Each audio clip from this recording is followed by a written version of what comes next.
Good morning and welcome to Sunrise Daily and a happy Easter to you. I'm Neota Igbe. Good morning and happy Easter. I'm Maupe Ogun Yusuf. Welcome to the program. Well, we hope you had a wonderful celebration over the weekend. Happy Easter to you. Good morning and welcome. I am Bukola Koka. Well, from the nation's commercial capital, we are live. Yes, we can't say that enough. We hope you're having a great Easter celebration. I'm Kayode Okikele. Talking about being live and direct, the Easter celebration, mixed potpourri of different things over the weekend. Some good, some bad. We had the news of about 18 people losing their lives. Very sad story there. But in the midst of all the celebrations and all the things that Easter typifies, sacrifice, love, caring for others, a particular group of people haven't had it so good, for a long time. They internally displaced persons.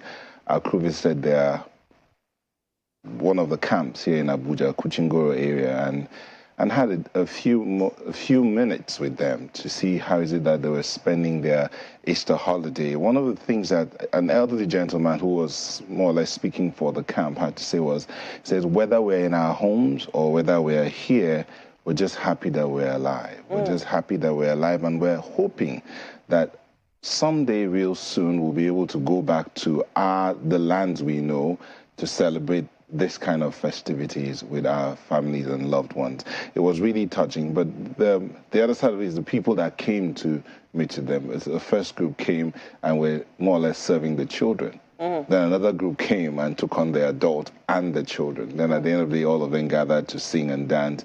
And it was really, it felt heartwarming. But for me, it's a pointer to the fact that we shouldn't just keep this kind of moments of reaching out to each other, of humanity, these moments of humanity. We shouldn't keep it for festive periods alone. We could take it to an everyday thing. Someone yesterday said, the mother said something to me, said, what if every one of us decides that today, and in every day of my life, I will make sure I make at least one person happier than they were before they saw me? Would that make life a whole lot better? It certainly will, Nyota. It certainly will. Listening to all of the Christmas messages,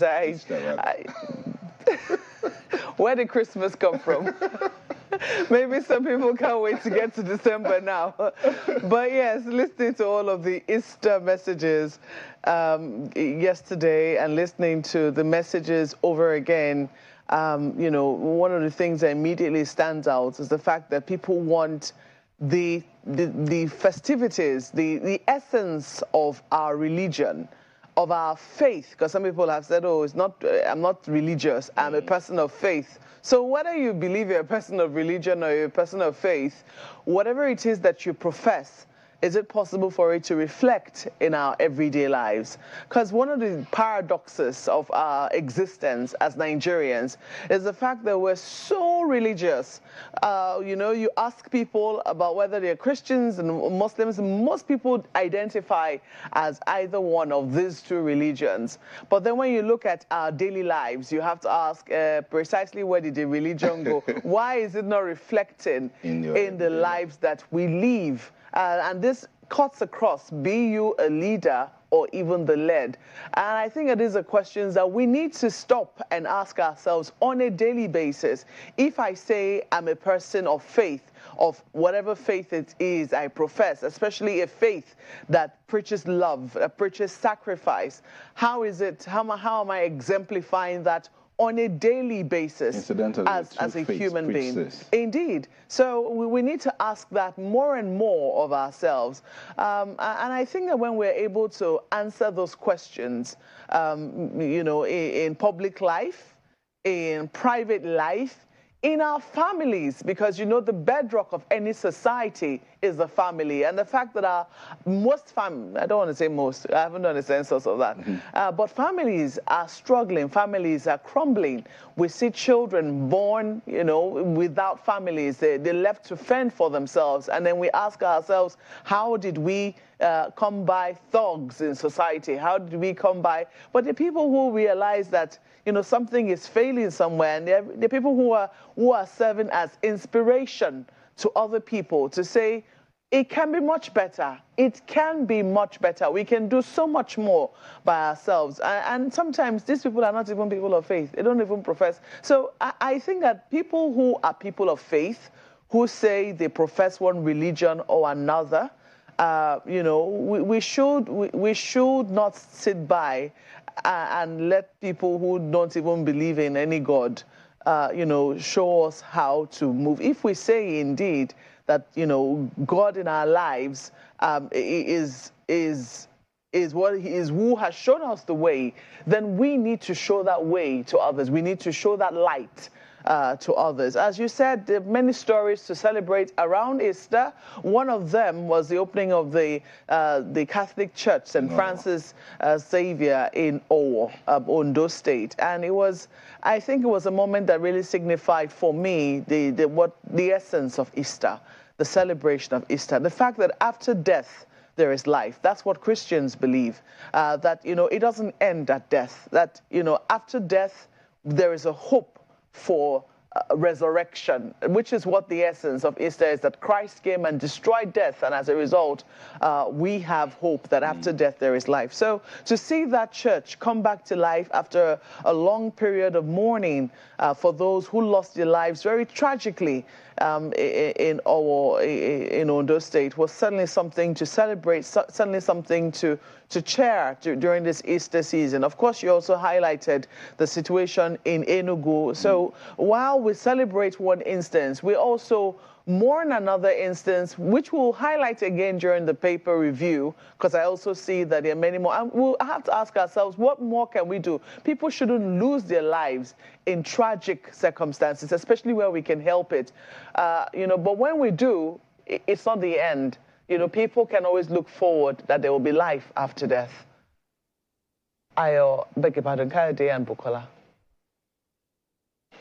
Well, you know, Maupe, just before Good Friday, that's the day of the death, the day that we celebrate the death of our Lord Jesus Christ, the former president, Olusegun Obasanjo, had given us something to reflect on at that book launch, where he talked about the need for national healing and moral rearmament.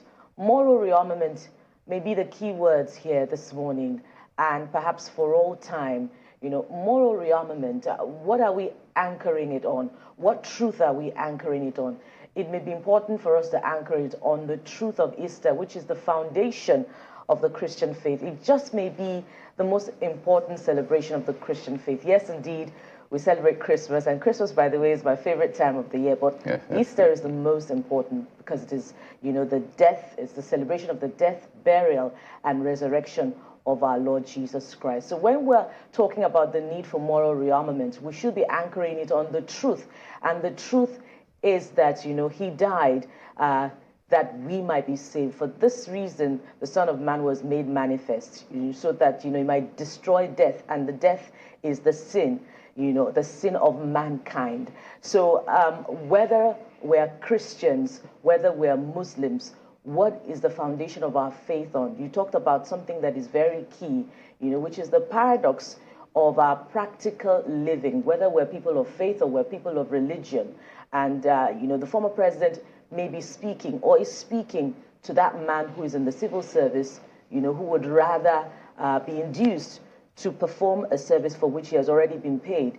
He may also be speaking to the man at the filling station or the woman at the filling station who would rather collect an illegal tax before he can sell fuel, or who would hoard the product until later on in the night before he would sell at a higher price. He's speaking to, you know, many other people, transporters, for instance, you know, Okada riders who would regroup, who would come together in solidarity, you know, and lynch somebody else. We see these stories. We remember only with so much pain in our hearts, you know, our brethren in Benue State, people in the internally displaced persons camp, Nakadi, you know, just before Easter. Some were, in fact, going to bury their loved ones, and then they were attacked. The attack happened.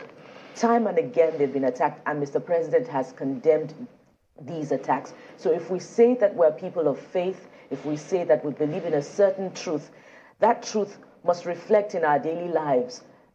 And so we must treat others the way we want them to treat us. So when we're rearming morally, what are we anchoring the truth of our moral rearmament on? We should reflect on these things. Absolutely. And I think we always have these opportunities to reflect. I mean, we have these dates. It's almost like a cycle. Every year, you know that these dates will come. But what do we do with those reflections beyond the celebration, the reflections? What happens the days, months after Easter, after these commemorations, up until the next one? Do we actually reflect and bring those reflections to bear? And one I want us to also pay attention to is anyone can be born. I mean, we celebrate birthdays, but the question is, what are you living for? Is it worth dying for as well? And that's the example we see in Jesus. Anyone can be born, but then not everybody will sacrifice their lives for the well-being of others. And I think that's something we should bring to bear for our nation, Nigeria. Particularly at this time, it's a very tricky period. And, I was looking at the dates. It's quite interesting that we see, Easter, Passover, which is celebrated by the Jews particularly, and Ramadan converging at the same time. This does not happen every time. Well, I think it happened last year, but usually it's meant to be 33 years. I mean, that's how often it should happen. So about, three times in a century. That's how this should happen. But we have a convergence, and I think it speaks to the importance of actually coming together, regardless of where you belong or what party you belong to, what ethnicity you belong to. Let us come together. And I think something we can maybe celebrate is this breaking news we have for you. This is coming from Nasarawa State. The abducted former deputy governor of Nasarawa State, Professor Onjege Wado, has been released. The State Police Public Relations Officer, Rahman Nansil, confirmed this to Channels Television. Nansil said he was released last night. Talk about an Easter miracle by his abductors after sustained pressure from a search and rescue team. He spent 2 days in captivity. He was abducted on Friday. And I remember we were anticipating some sort of Good Friday miracle, good outcome to this one. It's good that he's been released from his abductors, and we look forward to a similar outcome for a lot of other people who are in one tricky situation or another, security-wise, that we'll get some sort of good news. But that's breaking news for you. The former deputy governor of Nasarawa State, Professor Onjege Wado, has been released.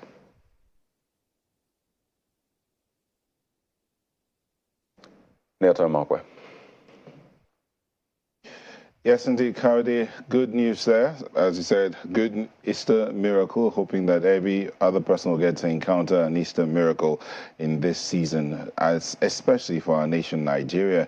The area of security, that's one area that many will be looking at. There will be a huge miracle happening within this period. But we'll take a moment. I'll come back to look at some of the dailies and what they're saying.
And we're starting out this morning with The Guardian. This bold, blaring headline: UK revises foreign health workers recruitment, returns Nigeria to the red list countries. Another Easter miracle? Well, there needs to be, how do I put it now? There needs to be a reading of that particular story. What does that mean? True. You have to read it to get it. It's on page 3. But see the riders, and the riders are tied to a bill that is in consideration in the House, in the National Assembly. Outrage over bill mandating 5-year pre-licensing practice for Nigerian-trained doctors. Bill poorly researched, reels out inaccurate figures. FG's brain drain committee work not implemented. Group inactive for months. If bill becomes law, government officials should also stop medical tourism, coming from Professor Tomori. Indeed, you need to read this. Pick up the Guardian to get the details of this revision of the foreign health workers recruitment by the United Kingdom to know why Nigeria has been put back in the red list countries. I do know that within that period of the pandemic, a lot of Nigerian medical personnel got them opportunities outside the shores of this country and all that, including the United Kingdom. So you need to read this to find out exactly what. Come below that. Kuka tasks Nigerians, next government on nation building, with this quote: "For now, the most urgent mission is to start a psychological journey of making Nigerians feel whole again, of creating a large tent of opportunity and hope for us all." That's coming from Bishop Matthew Kuka. It's on page 6 of the Guardian. An interesting one here for the Lagosians and those planning to go to Lagos. How Agbero multiple dues spike transportation costs by 25% in Lagos. That's on page 4. And then some interesting research. That story about the passing of the former Attorney General Ajibola, called A Jurist for the Ages, is on page 6. And that's it from The Guardian. Well, the Abuja Inquirer is the paper I'm looking at for you now, and the lead story there says deadly Easter weekend. Well, those are two words that don't go together usually, deadly and Easter, because Easter usually conquers the former. But hey, this is what you see on the front. I think it's referring to the weekend, the fact that we lost quite a number of lives. Look at that. 18 burnt beyond recognition in Enugu highway crash.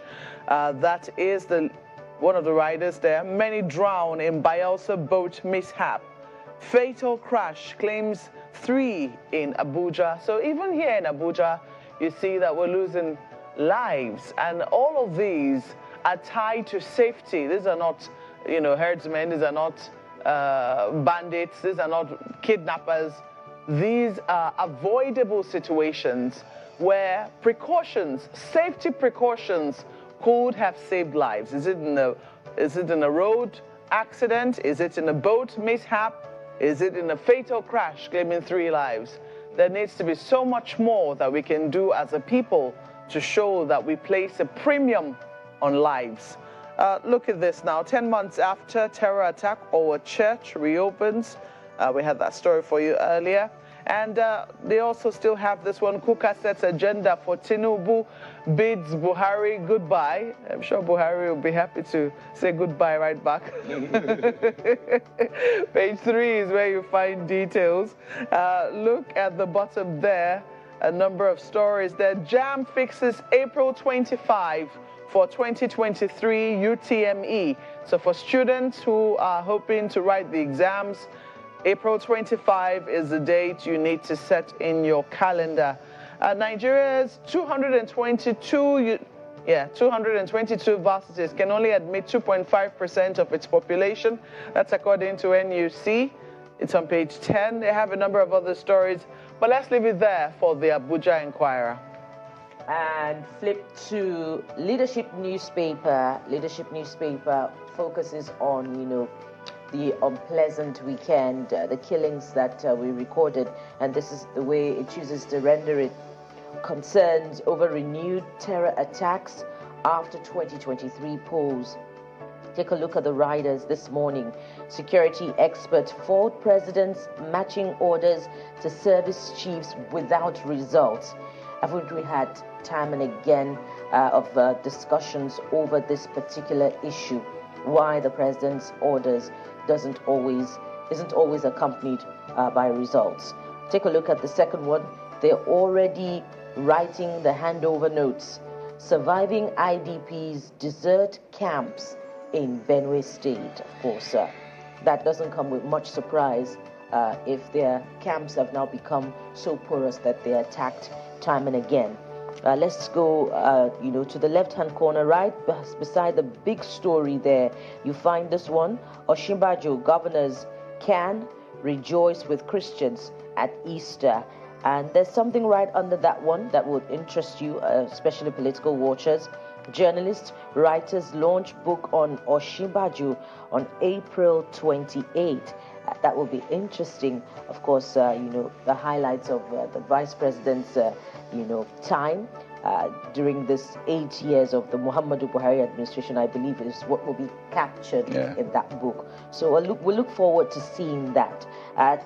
Talking about what's interesting, but this is what is coming in the next few months. It's above the big story on the front page of Leadership. Senate presidency, Akpabio may drop ambition for ministerial slot. That's a page 7 read, I believe, inside Leadership newspaper this morning. Quite a number of names that have been thrown up, as those who seeking that seat. And there is also a very big conversation on how, it should go to the southeast, because they have missed, the opportunity to produce the president following years and years of agitation. So we'll see how that goes. And of course, just to let you know that it will form part of our conversation this morning on the program. Above the nameplate, avoid cheap talk, fix Nigeria, Kuka tells Tinubu. Indeed, he has set a very huge agenda for the incoming administration. If just in case you're interested in, the bishop's very beautiful letters, just pick up a copy of Leadership newspaper, and you also find it on all other papers this morning. Let's leave it there for Leadership newspapers this morning. Well, Daily Trust newspaper leads with something that would definitely catch your attention. Auto crashes claim 385 lives in 3 months. Bauchi, Kebbi, Niger lead in casualty figures. 6,000 deaths recorded annually.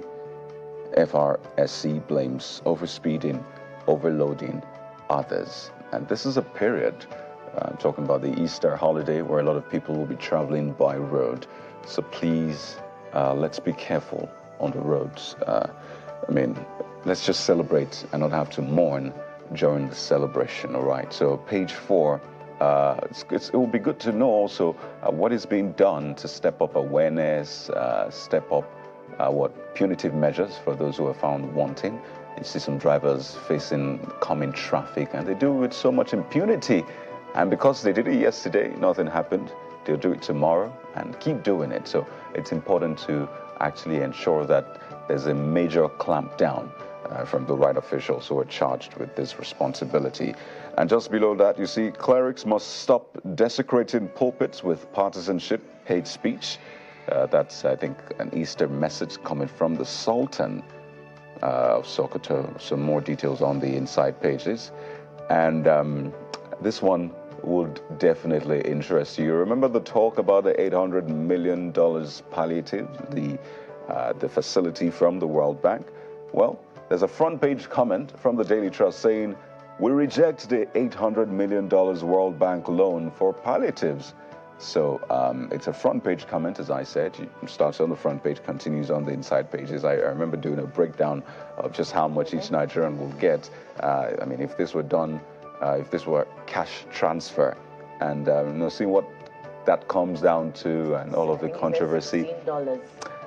Exactly, all of the controversy around that, and you understand why this is a major conversation. So it's important for a government to speak to this.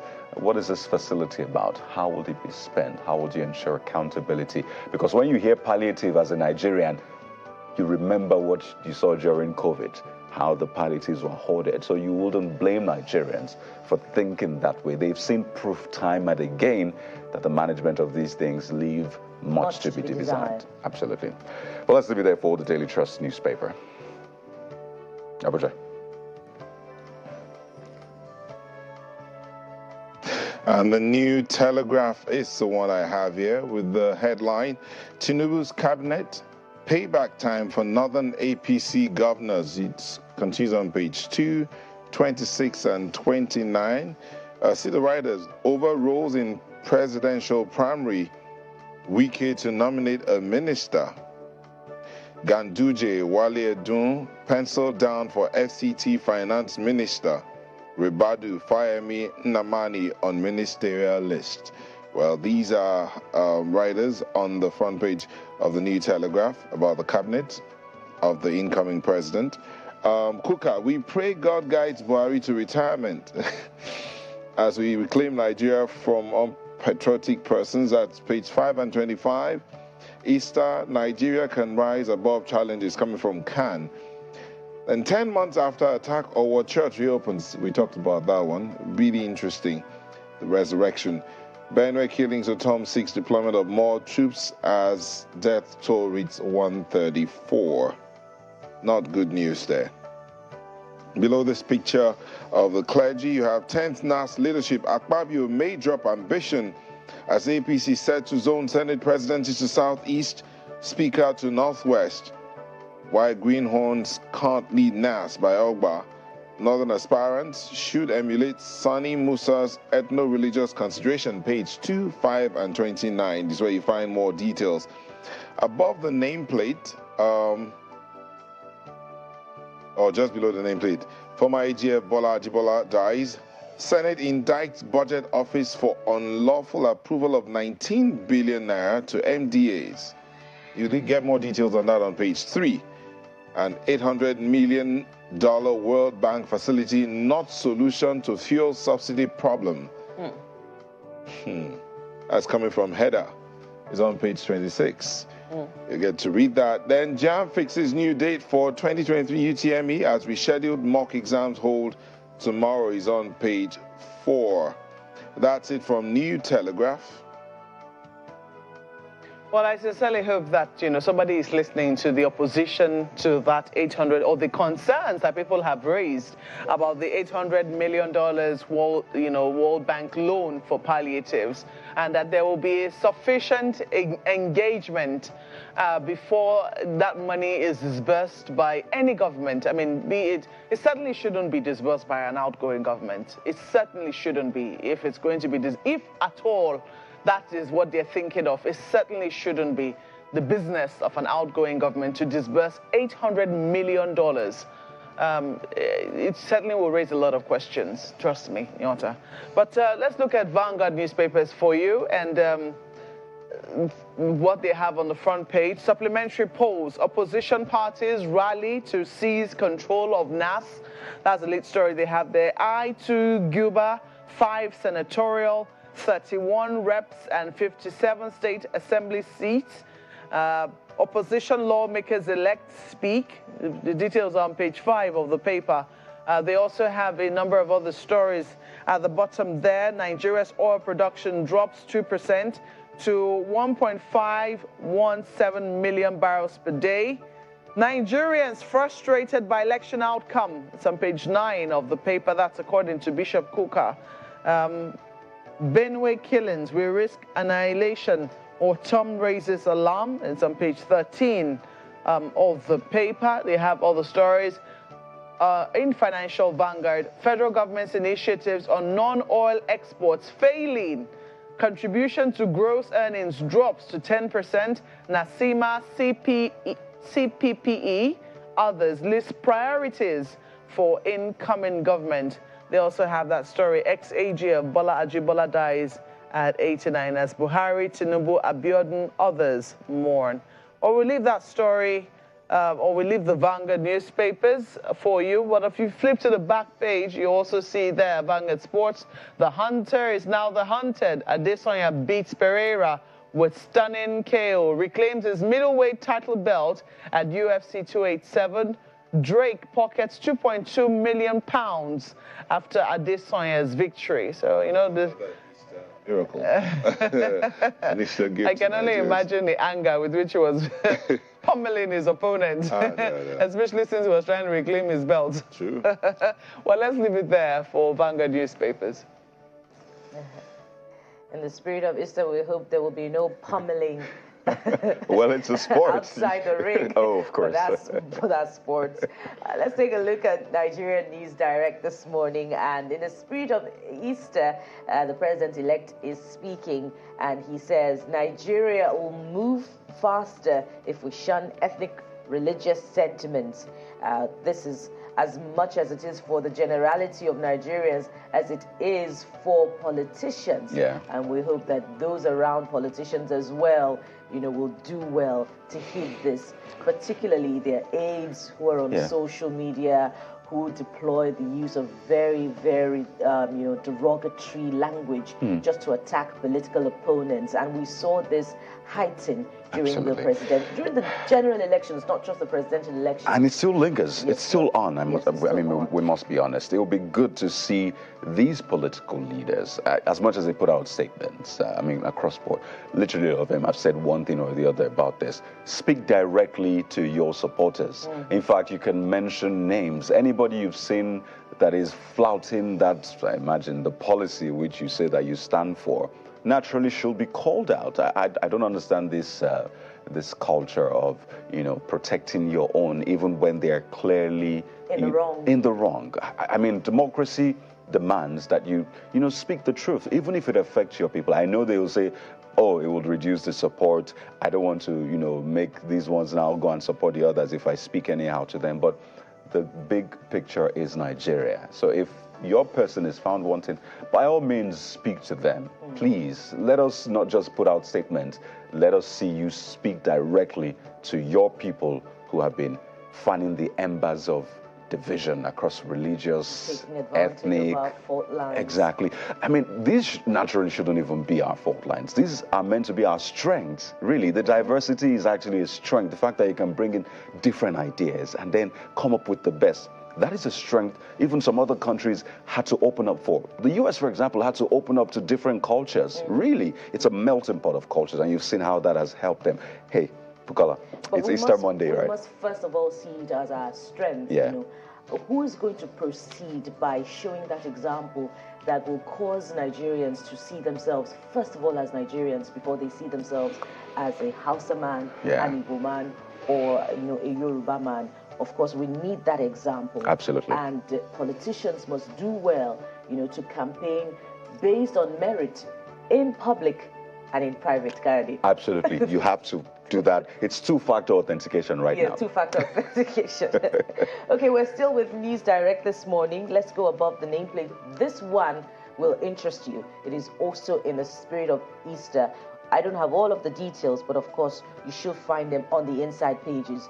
Bill commends patrol team for returning 27 million naira to crash victims' family. This is, Cherry, and of course, is also a worthy example. Commendable. Whichever patrol team that is, it should be. That conduct should be emulated across board. With that, let's leave it there for the Nigerian News Direct. Well, that's it with a look at some of the dailies. Easter Monday, there is so much at stake for our nation, Nigeria, politically, socially, economically. We're diving deep into that in just a moment. Stay with us.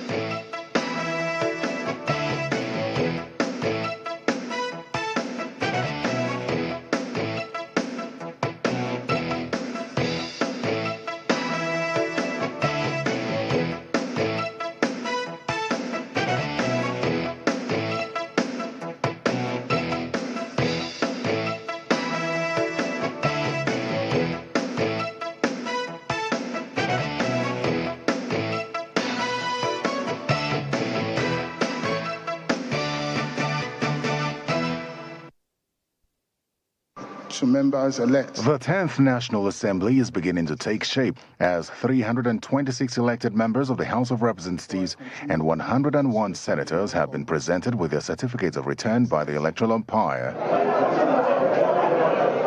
As the electoral umpire prepares to conduct supplementary elections to fill up the remaining seats in both chambers, it is already clear how politically diverse the 10th Assembly will be. So far, both chambers will be made up of 8 political parties, namely the APC, PDP, LP, APGA, SDP, YPP, NNPP, and the ADC. The APC leads in both chambers with 57 seats in the Senate and 160 in the House. Of the 427 seats declared so far, only 15 are women, 12 in the House of Representatives and 3 in the Senate.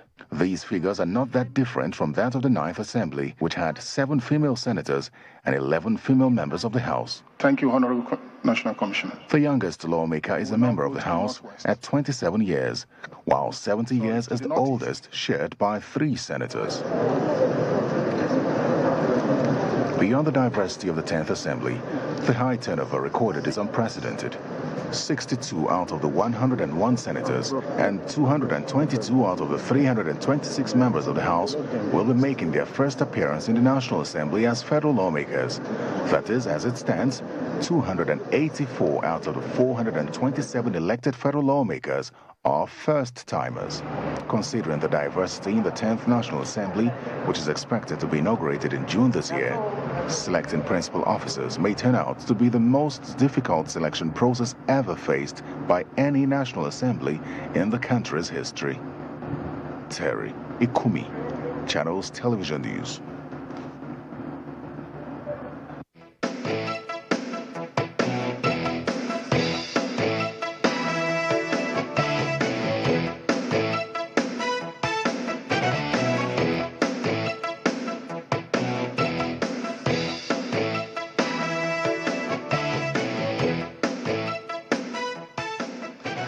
Thank you for staying with us. We'll continue the conversation. We're looking at the National Assembly, their leadership issues. What are they coming in there to do? Setting an agenda for them.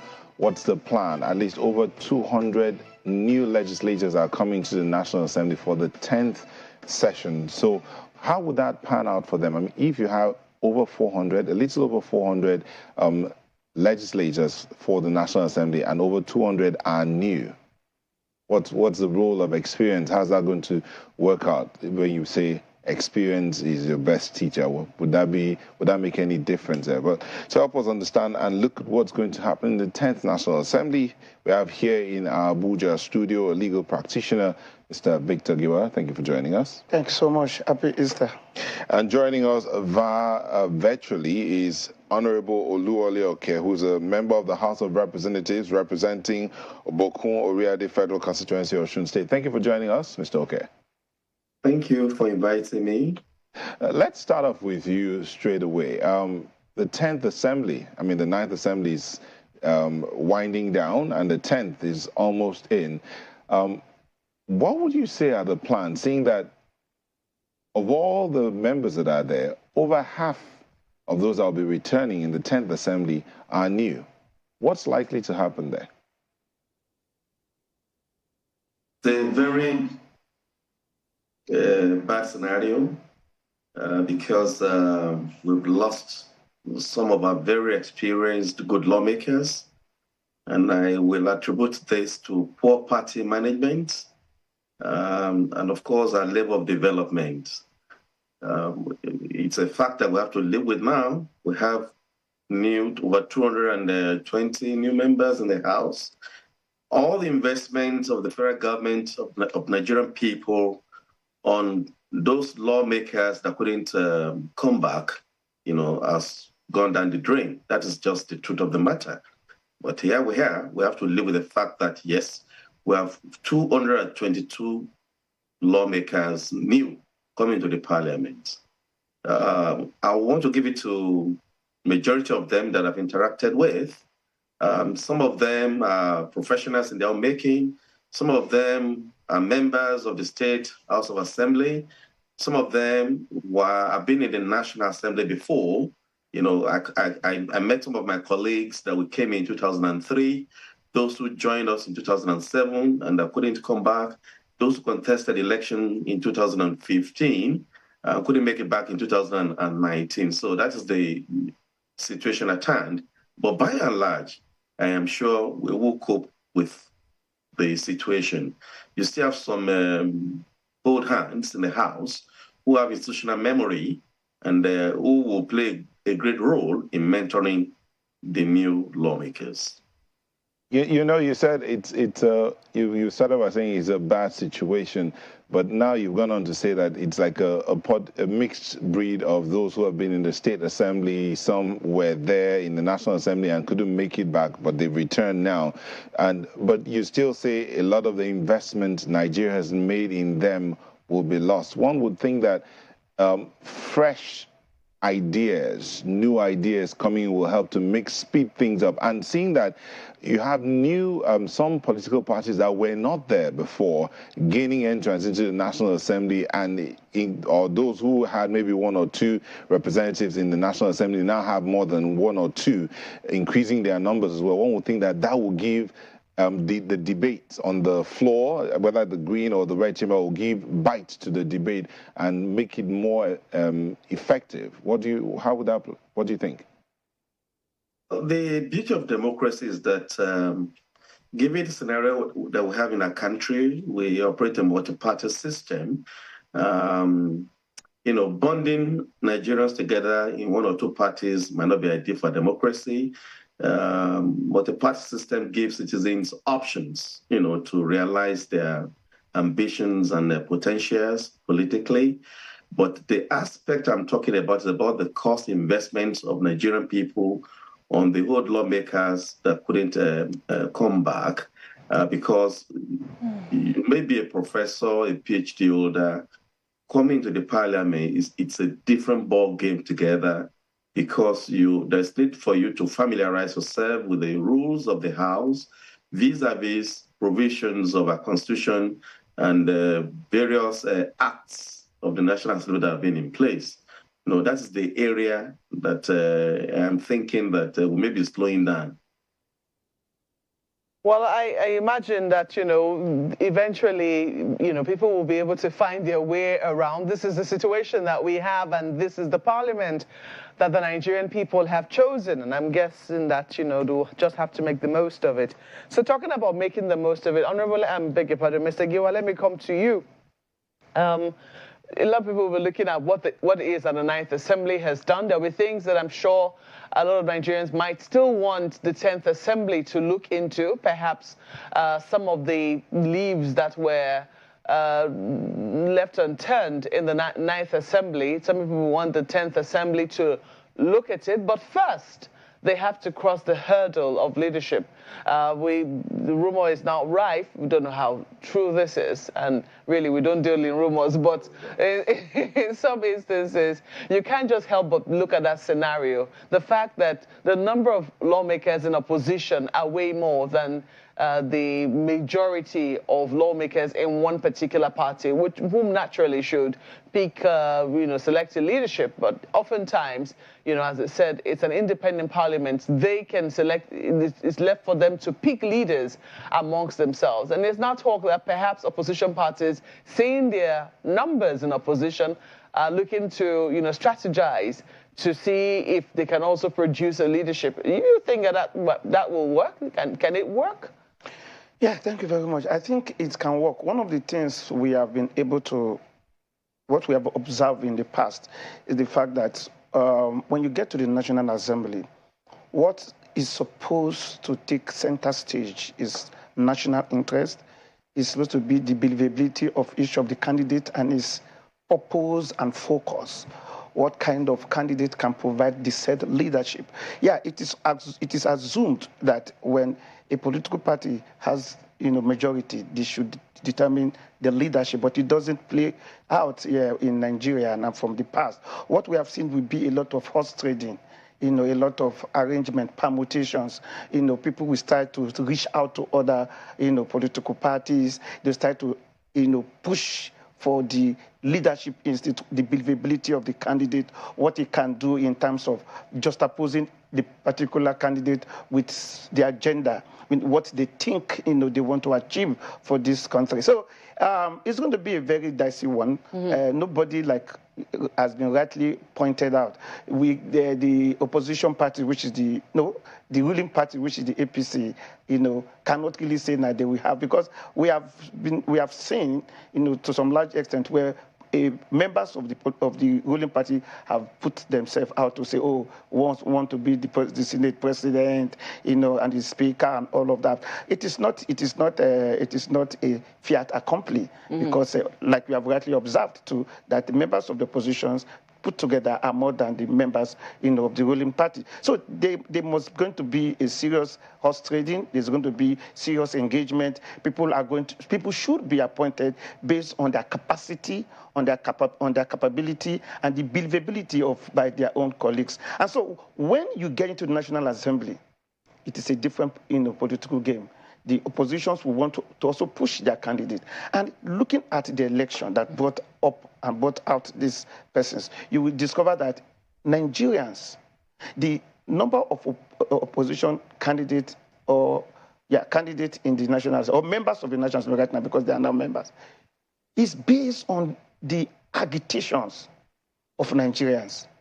This is the first time where we've had, like was mentioned by your commentator, that we have some new political party having members, for example, in the National Assembly. For example, in FCT, we are seeing a Labour Party. This is a seat that has been represented by PDP for the past 8, or if I'm not mistaken, more than 8 years. And now you are seeing somebody not from just the usual opposition, but from a Labour Party. So that person will be coming out with the different idea. There is a mindset.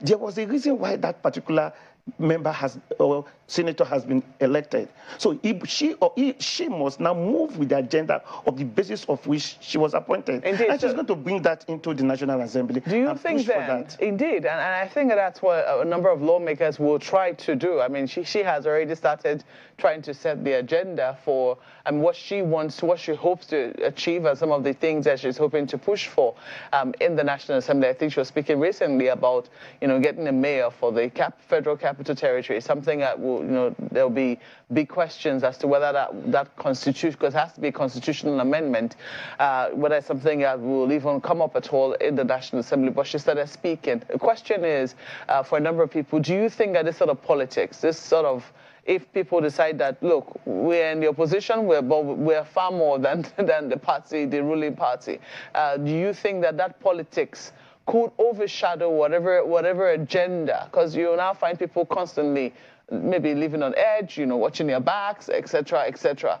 Do you think that politics has a tendency to overshadow whatever agenda lawmakers might be bringing to the National Assembly? Yes, it does, because like I said, that their emergence, their emergence as now members and the senators of the National Assemblies is principally based on what Nigeria wants. Agitation. People wanted to change. People were so dissatisfied with members, people who were there before now. People were not also comfortable with the conventional and established political parties. Even though the two major political parties are platforms within which you can gain political powers and political office. But people were saying, no, we need a change. We need to have people who can think differently. We need to have people who can align themselves with the aspiration of Nigerians. Now, I believe that you raised the point whether they can see muster that will. Now, one of the reasons why they should and they must is because most of them who are now members of the National Assembly, and yes, members of the National Assembly, came into that office based on the yearnings of the people, based on the agitation for a change. Most of them were not pushing by godfathers. Most of them came in because people felt that, look, we need you to be there. You have been able to connect yourself with our aspiration. You have been able to connect yourself with our expectation. And so most of them were elected on that basis. Yeah, but never mind that, in the National Assembly, there's a ranking system which is used to produce leadership. And we have over in the House of Reps alone, over 222 new members. That's more than half. So a lot of the people who are coming in are first timers. Yes. Can they really be pushing for that sort of, agenda? Yes, there's nothing new. There's a ranking system, but it is not a law. It is not a law that you must have been in the National Assembly for a particular years for you to achieve that. No. So what you need is just simple permutation and agitation that people should go to political party. But again, before I would like to make this comment, especially with making reference to what the Honourable Mr. Oki said, talking about feeling bad about the fact that they have new weeks. With respect, I disagree with him. It is a case of having, so to speak, allow me to say it, having a bad coach who have stayed for so many years, and the owner of the club says, no, we don't want you again. So that you have been at a particular position for so many years, it's not a question of how long you have been there, but what have you been able to do? So if you have been there, that you have been in a position for so long, does not show that you are good, does not show that you have been able to deliver, does not show that you have been able to connect to the people. So when the people feels that, look, I haven't stayed this long, we have not been able to meet our aspirations, you should be sacked. And I think that's what has happened. There are many reasons why, we always have this high attrition rates in our politics. Some people will say also you cannot rule out the rotational principle you also have in some states, whereby, some people do it's turn by turn, according to some local governments. Every politics is local. But, I think Mr. Honorable Kim made his own submissions. Honorable, let me bring this scenario to you. I don't know if there's something that you have also heard, if it's something that you can put some fillip to. But how will it be for members of the 10th Assembly, this agitation or this, this story we're seeing, for instance, on the front page of the Vanguard this morning, opposition parties rally to seize control of NAS. That's the front page of the Vanguard. And before now, it's been on a number of other newspapers. I don't know whether you've seen it as well, and what it is that you are making of it as an old-timer in the National Assembly. All the political parties, before the election, put up their candidates with the hope that they will have the majority of seats and to take over power vis-a-vis governance. But the situation we have at hand is that APC as the ruling party, yes, they have more members elect, but the truth of the matter is that put all the other political parties together, they have more members than APC. We will be able to assess the true situation after the supplementary election, slated for the 15th of April. Then after that election, we'll have a very comprehensive position. But the fact remains that, yes, the opposition are coming together, and they're now greater in majority. So anything can happen in the parliament. That is just the truth of the matter.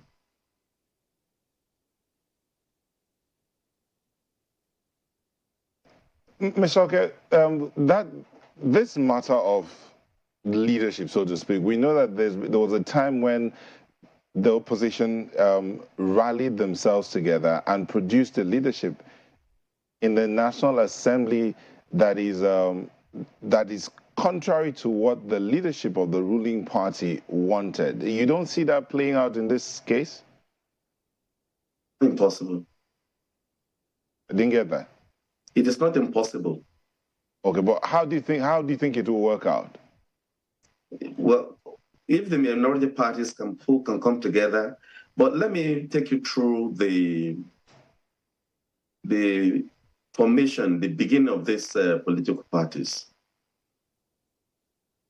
NNPP, led by Dr. Rabi Musa Kwankwaso, stemmed from PDP. Labour Party, the presidential candidate, was a vice presidential candidate in the 2019 presidential election. In other words, both himself and his deputy, Dr. Dati Ahmed, were members of PDP before they left the party. So the point I'm trying to make is this: it is very easy for these three political parties to come together.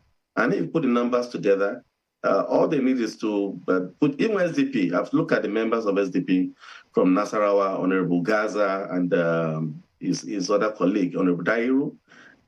They are members in the past. So if you bring them together, the fact remains that we have the same ideology. We've come together, over a long period of time. So it is very easy for them to come together and they will have more numbers than the ruling party. And like I've said, it's a game of power.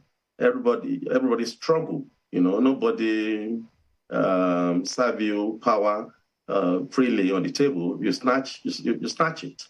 So anything is possible. That is just the truth of the matter. What agenda do you think that will be set in for the 10th National Assembly?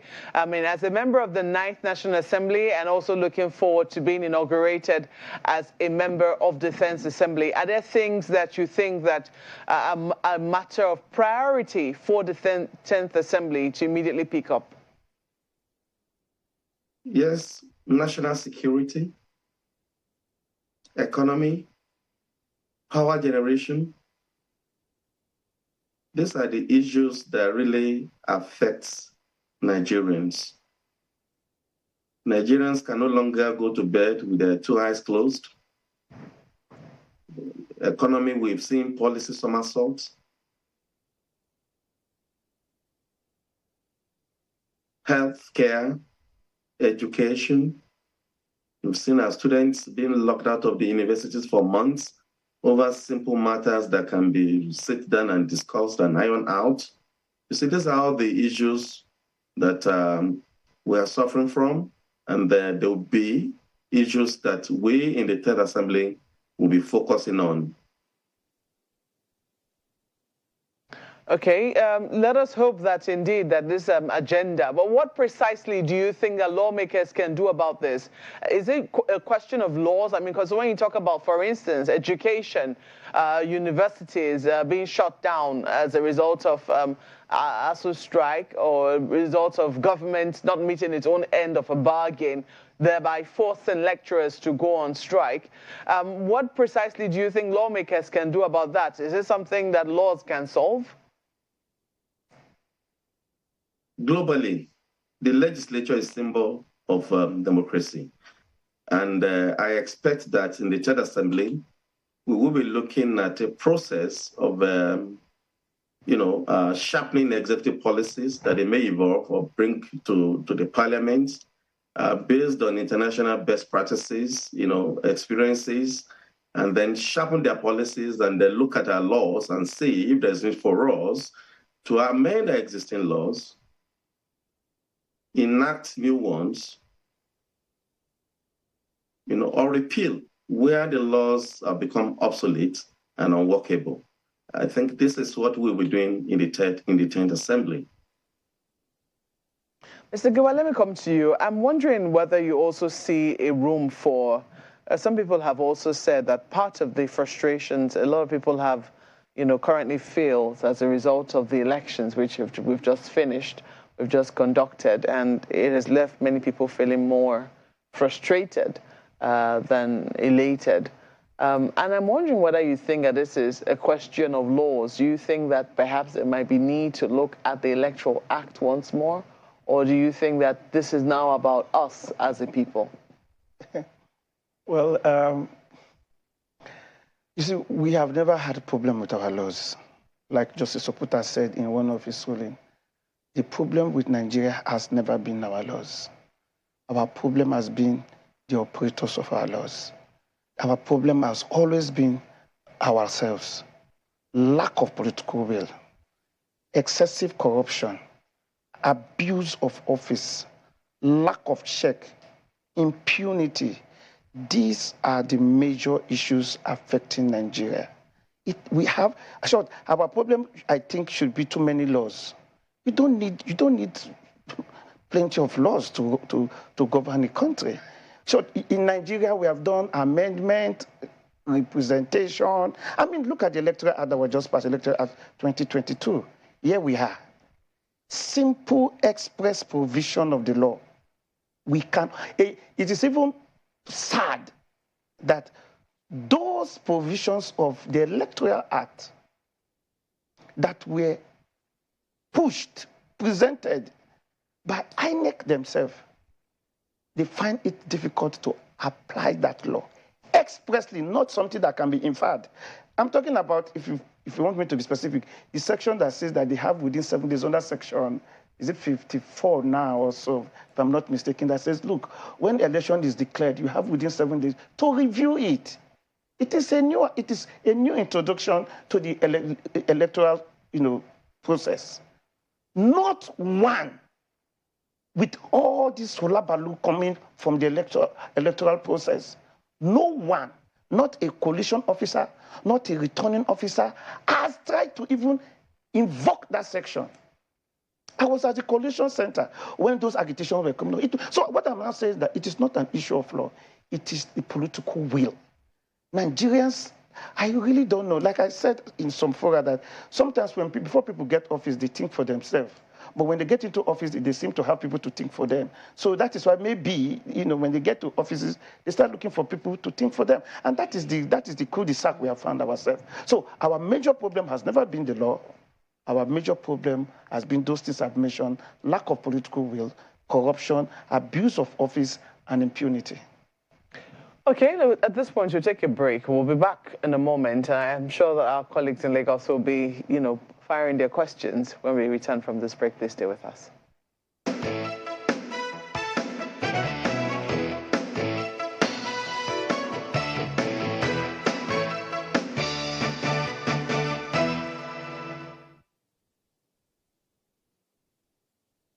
If the party says that the Senate president should come from a particular zone, we have to look at it and see whether it is fair.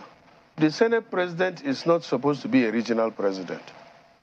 It's a Senate president of the Nigerian Senate in the United States, and that is the democracy we are trying to copy, and that is not what we are actually fully practicing.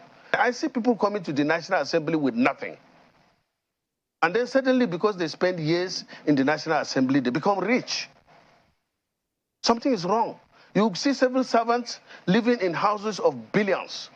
Nobody asks questions. I've been saying that there should be Unexplained Wealth Act, so that if you display wealth that is not in tandem with their income, you should be investigated and it should be confiscated, and if it is extensive, you should be prosecuted. People should ask questions. Now you see what is happening? They are trying to buy the position. The position in the leadership of this country is becoming those that belong to kleptocrats and plutocrats. That's what I'm saying.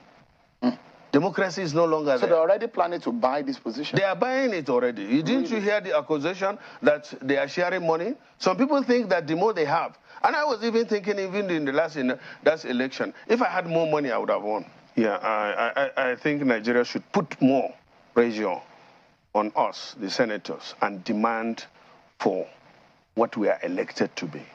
We should put Nigeria first and Nigerians' interests first in even determining this so-called leadership that you are talking about. Because as for Senate, you are just a presiding officer.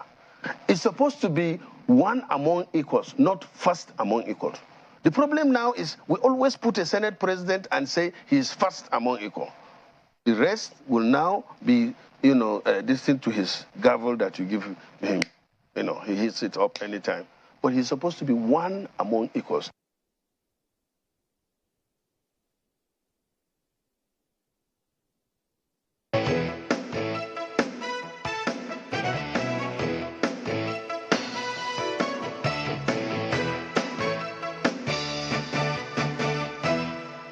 Okay, welcome back. Let's continue our conversation on the incoming 10th Assembly. Not forgetting that we still have a 9th Assembly, which has, some few months to go. We still have with us Honorable Wale Oke, who joins us virtually. He's a House member representing Obokun-Oreade Federal Constituency in Osun State.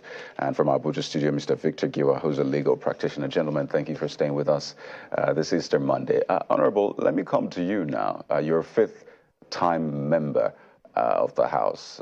For some, that is even a record in itself. And I wonder, yes, the talk about the leadership is on. We'll get to that in a moment and continue that conversation. But just how much faith do you think Nigerians have in the 9th Assembly, then moving on to the 10th Assembly, such that they will support you, take you serious? How much of performance did you show in this 9th Assembly to warrant another 4 years of trust from Nigerians? First, a lot of the members of the National Assembly are not returning. Yes, a lot of things happened during the primaries, but for some, that's even expression of no confidence in those members and at large the performance of the Ninth National Assembly. So from where you sit, the experience in the Ninth Assembly, do you think Nigerians still have faith in the National Assembly? I believe Nigerians do. But one reality we need to actually face is the fact that the Ninth Assembly did not actually enjoy the 4 years term that they owed to. We never bargained or planned for COVID-19 pandemic, but it came and it took almost 2 years off the 4 years time that we ought to have and enjoyed in the Ninth Assembly. And it affected virtually every facet of our lives. And this is one fact that we all have to embrace and live with, you know.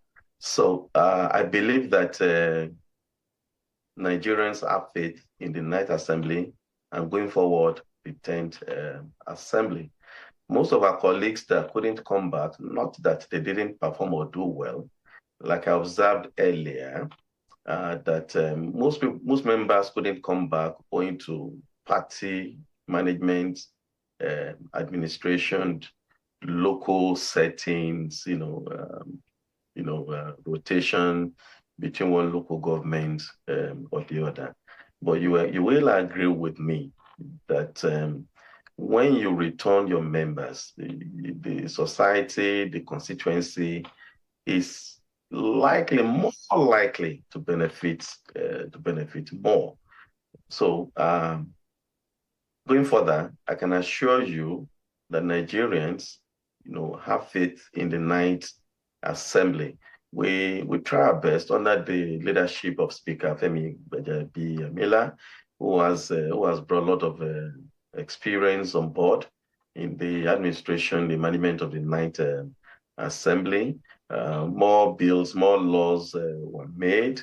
Part of it is this electoral act, that we put in place to ensure that Nigerians truly and indeed elect their leaders, except for the fact that some other factors, militated against what the electoral act sets to achieve.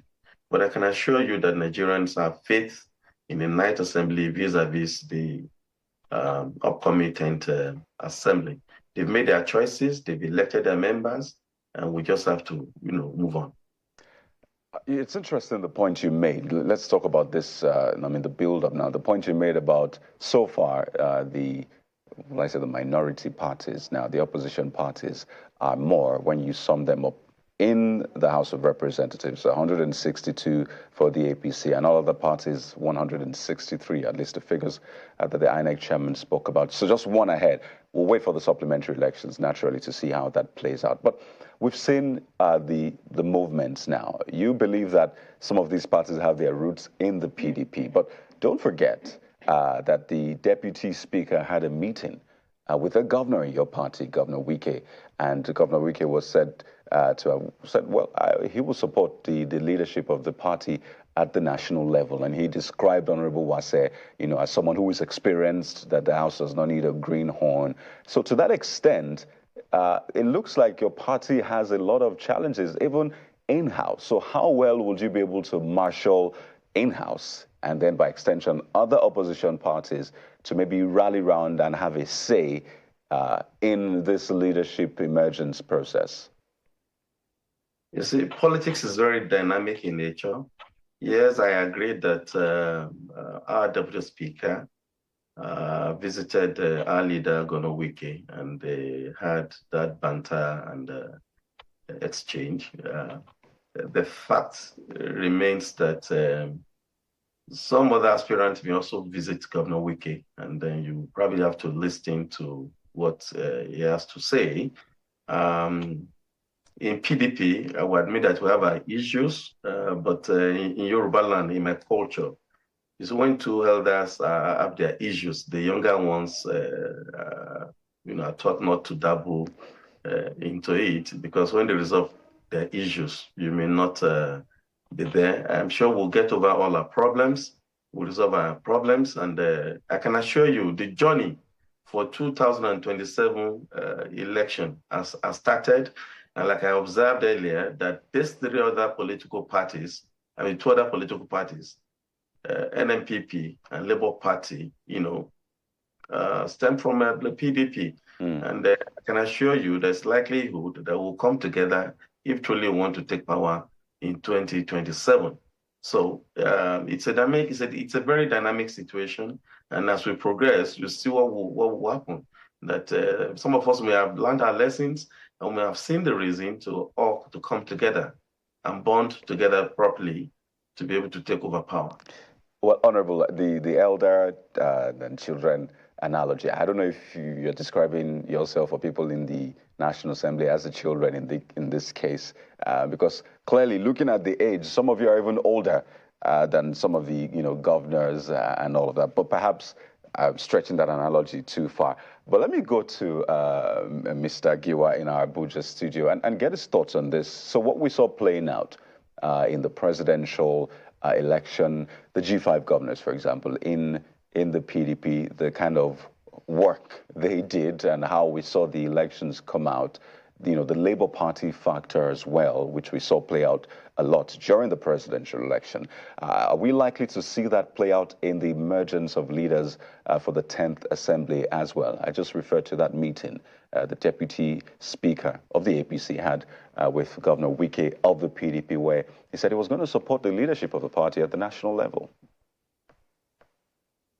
Yes, thank you. It's going to play out. There will be a lot of permutation. There will be a lot of engagement. There will be a lot of consultation.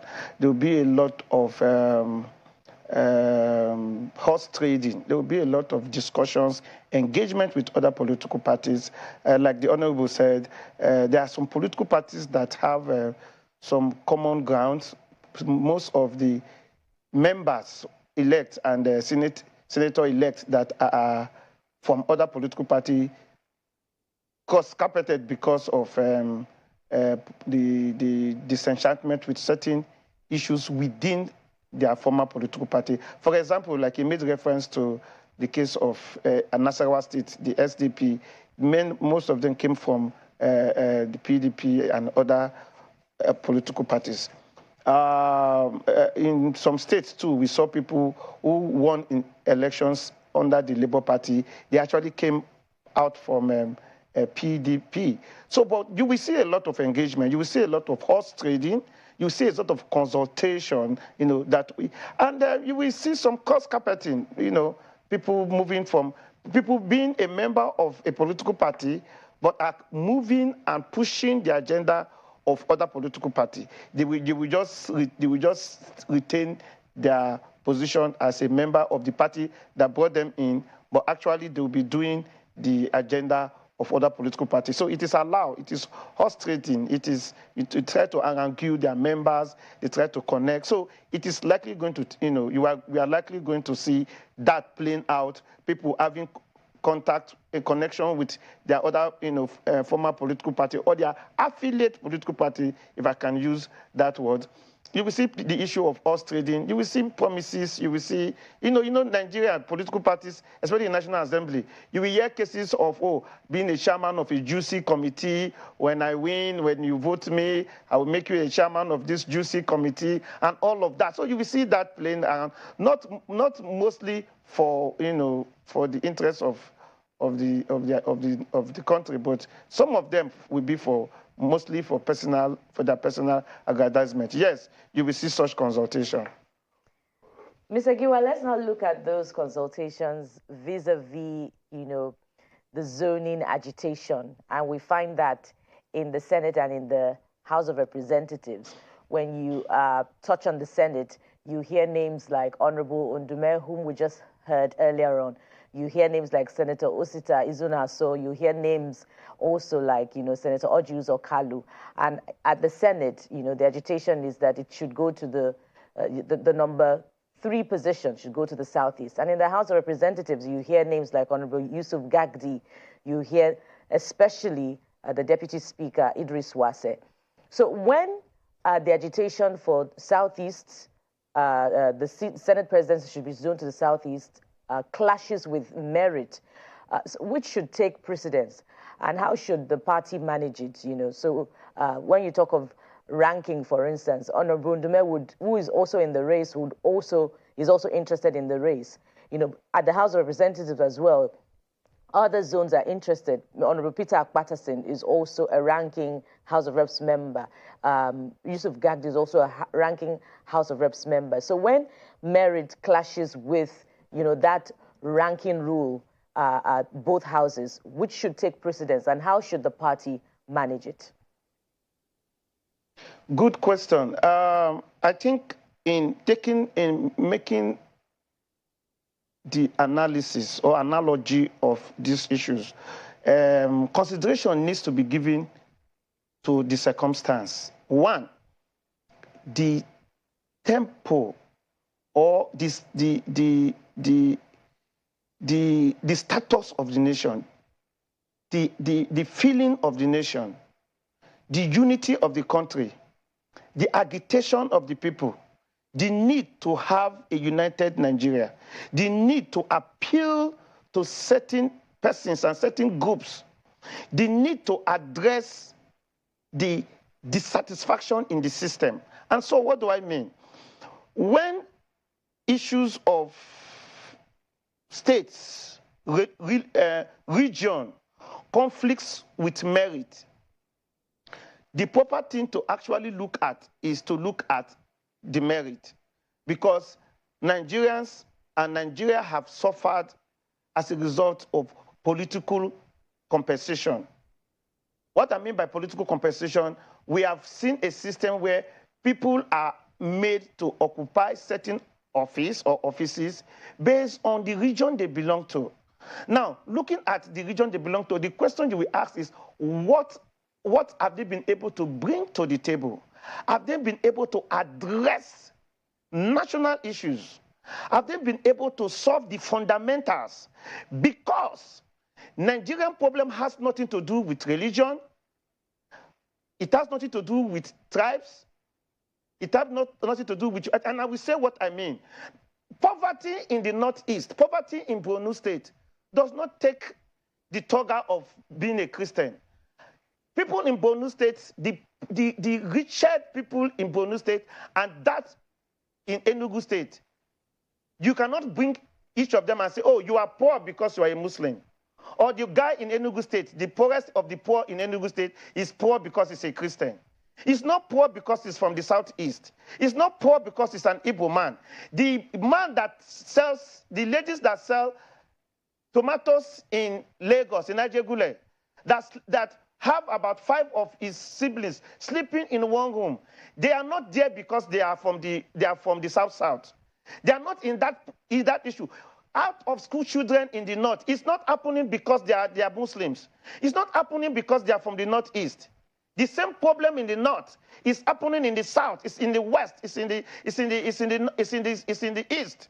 So what I am saying, therefore, that in exercising whether you are coming from a particular region, emphasis should be to what can you do from the country? What is your alienation?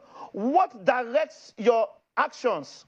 What do you put into consideration when you are taking the activities of your state? What is your precedent? You don't make somebody a leader whose precedent and history has been questionable.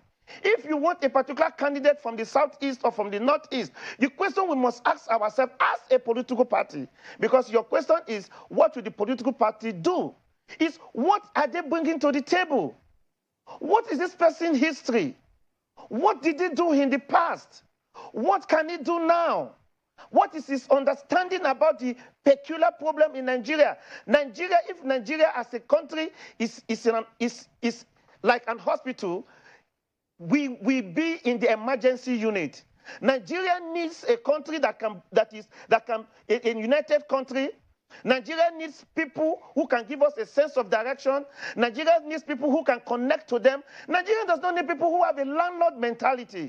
People who believe that, yes, because I belong to a political party, I'm entitled to this position. We must not have people with a... It will seem a tough nut to crack, and it will get members of the National Assembly as agitated as you are speaking right now. And I imagine, Honorable Oke, that you'll also be interested in contributing to this part of the conversation, being a member-elect yourself. And while you're doing that, if you're interested, I'd also like you to speak to this. The President-elect has met with members of the National Assembly, and one of the very important things that he said was that he has no preferred candidate for the leadership positions of the National Assembly. I wonder if the National Assembly members and indeed Nigerians should be taking that as face value, considering how important the work of the leadership of the National Assembly is, to the success of the executive. And we've seen, testy times for the relationship between both arms of government in the past. We can cite the Electoral Act 2022, for instance, from this outgoing dispensation. And you can also tie that with the meeting that one of the aspirants of the speakership position had with the governor of Rivers State, who, of course, sort of endorsed him. So should we be taking such, subtle approvals at face value, particularly the position of the president-elect, when he says that he has no preferred candidate? I think the emphasis should be on programs, policies, national interest, and not about where one person or the other comes from. However, we admit that parliament across the globe runs on certain principles, conventions and practices, and of course, laws. Ranking is one of the major principle that the parliament operates on. In a more advanced nations like in the US, the speaker by default may have emerged, and that would have been Speaker Femi Gbajabiamila, because he's the incumbent speaker. His party has more members, but not absolute more members. Like Barrister Giwa observed, there can be negotiation or trade and all that to get the required numbers of members to get elected. But like I have said, I will prefer a situation where we look at programs and policies that will benefit Nigerians generally. From my experience in the parliament, I've seen speaker being zoned to one zone or the other, and you can ask those zones what they have benefited from such exercise. But what is important will have been programs that Nigerians will benefit from, irrespective of where they come from, rather than talking about sacrificing merit on the altar of zones. At the end of the day, you don't get anything out of it.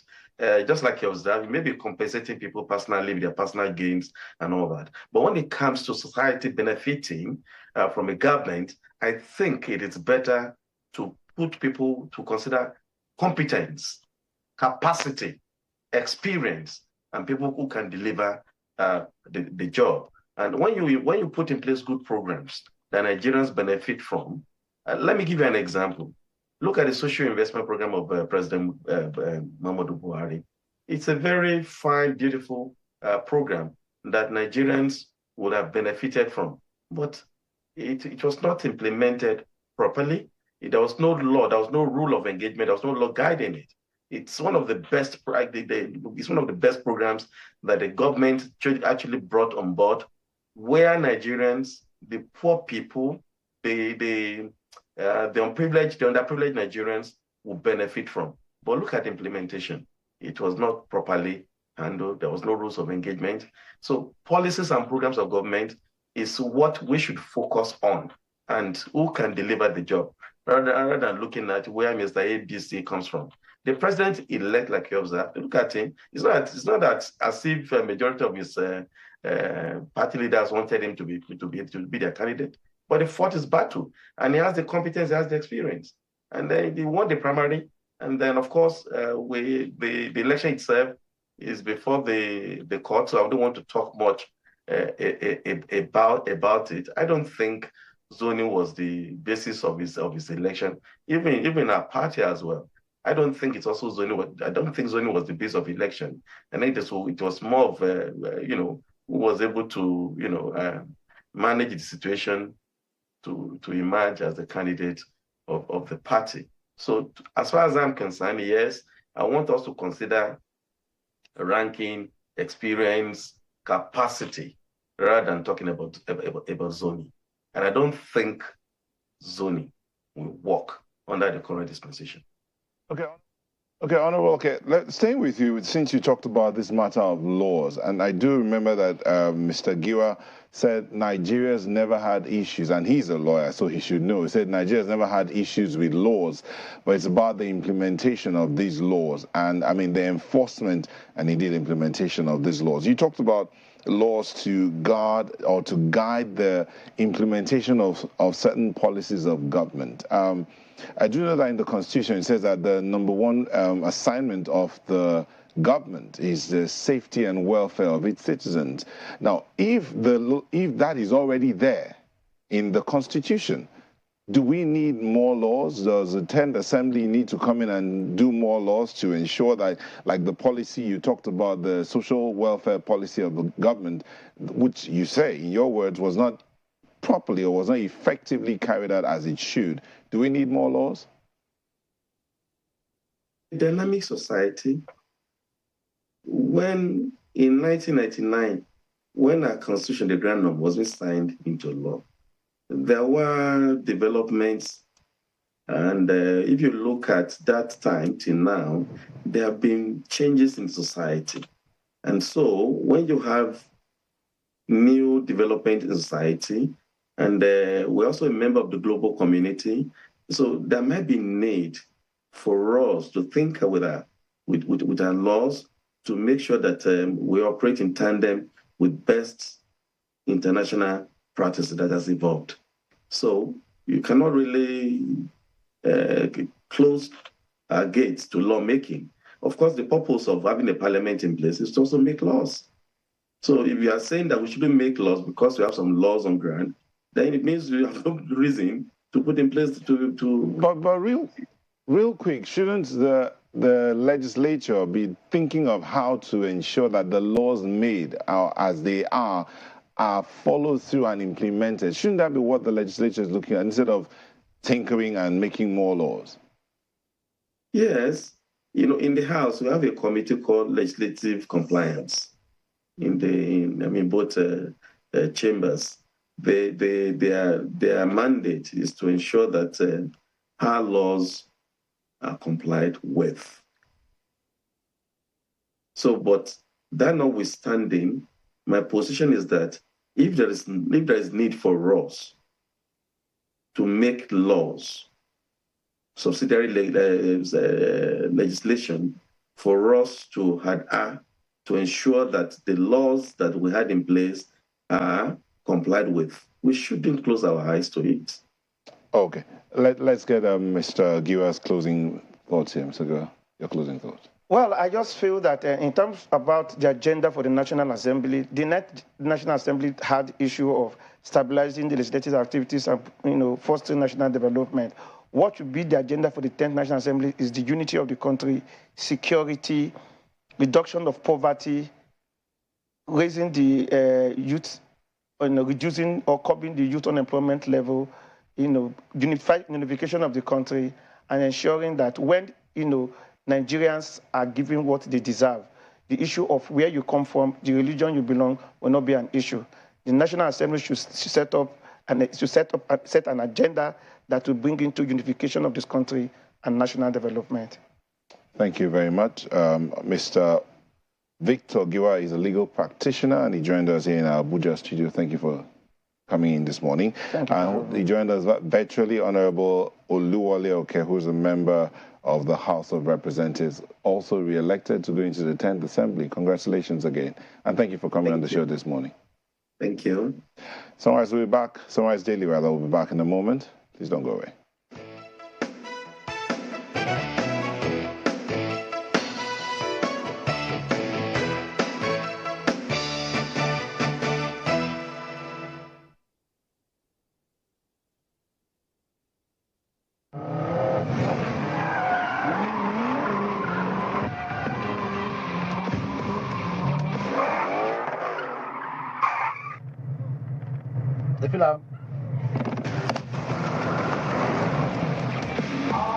You like it? I love it. So let's get down to business. You mean transfer to? What is this? That's a personal account. That is still me. I mean, I want to transfer all these millions into your personal account. I mean, I supply the movers and shakers of society. I do things properly. If you do not have a bank account in your business name, I cannot trust you. Better go visit moneypoint.com. Open a business account in your business name. Then me and you go fit talk. Which one be this money point, sir? Whatever it takes to make sure you have a business account opened in your business name, we'll do it as your sure banker. But why didn't Morifa tell me about Money Point earlier? Where's Morifa? Open a bank account in your business name with Money Point.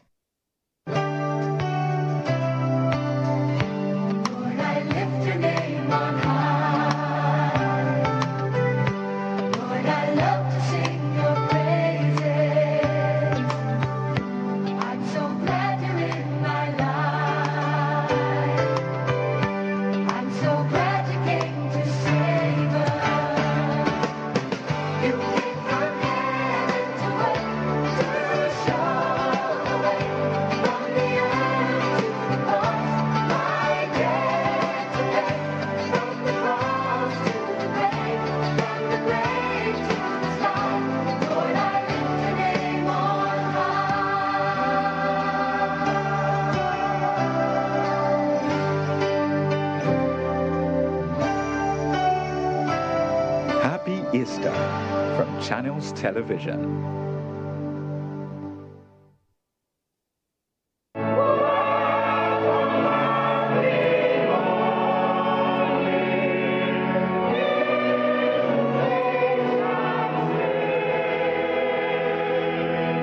It's the celebration of the resurrection of Jesus Christ, and Christians in northern Nigeria have converged to observe the Easter Sunday service.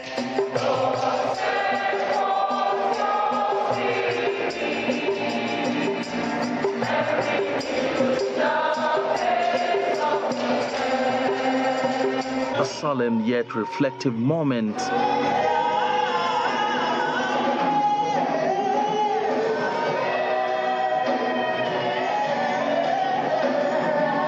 Easter is about love, sacrifice, hope, and forgiveness, and these form the thrust of messages by clerics. We are celebrating Easter because it's so important to us to telling us the hope in Christ Jesus that one day we'll be resurrected with him. If there was no resurrection, there is no Christianity. There will be no Christianity. Ahead of the May 29 swearing-in ceremony, the Bishop of Catholic Diocese of Sokoto, Bishop Asan Kuka, has a message for the President-elect. Just as the Bishop of Kaduna Anglican Communion, Most Reverend Timothy Yahaya, sets agenda for the newly elected politicians. To the incoming President, I am hopeful that you will appreciate that the most urgent task facing our nation is not infrastructure or the usual cheap talk about dividends of democracy. These are important, but first, your challenge must be to keep us alive, to end banditry, because only the living can enjoy infrastructure. People are not looking for looters, they are looking for leaders. They are looking for a leader that can make the dollar to be 1 naira to $1. People are looking for security where they can open their doors in the middle of the night, go to sleep, and nobody will kidnap them. Their messages are re-echoed in other parts of the region. For some, it is also a time to seek forgiveness. I want to ask for forgiveness for all those I have offended, knowingly, overtly, and unknowingly. For others, Easter offers an opportunity to share with the needy, including those displaced by conflict and those incarcerated in correctional facilities, in line with the teachings of Jesus Christ. The government should be able to provide a church and a mosque in every correctional center.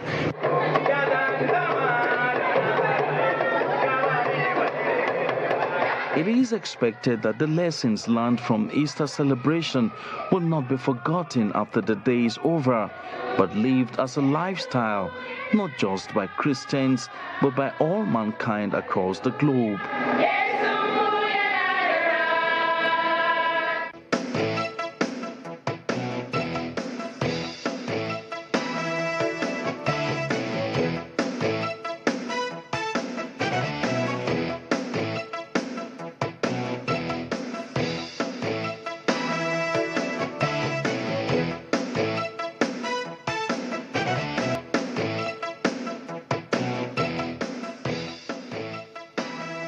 Indeed, it is Easter, particularly Easter Monday, the day after resurrection. Christians all over the world celebrate this day, commemorate this day, which marks the death and resurrection of Jesus Christ. Lots of lessons to be learned in this one. And as you can see, we've been joined right here in our Lagos studio by Venerable Adeyemi Agbelusi, who is a clergy and also an accredited mediator and arbitrator. Good morning and thank you for joining us on Sunrise Daily. Good morning. And happy Easter Monday to you, let me add. Happy Easter.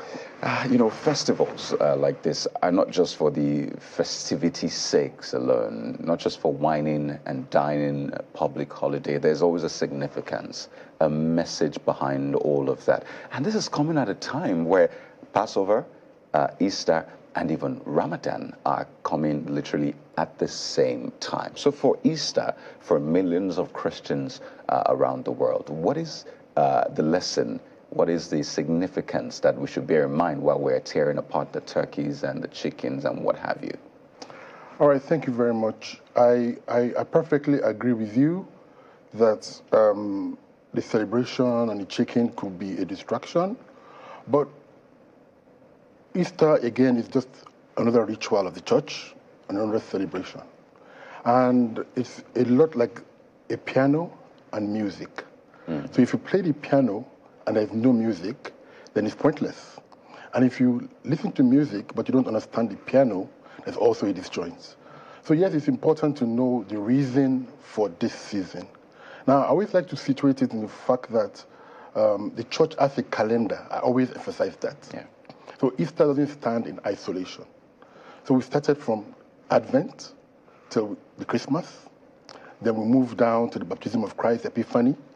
And then we came into a period when we were going to have mass baptisms and renewal of faith, which was done yesterday. So that was done at Easter, and we had the Lent preceding that. And at the end of Lent, we went into the Holy Week, which is what you're talking about, the overlap with Judaism, and I'll come back to that.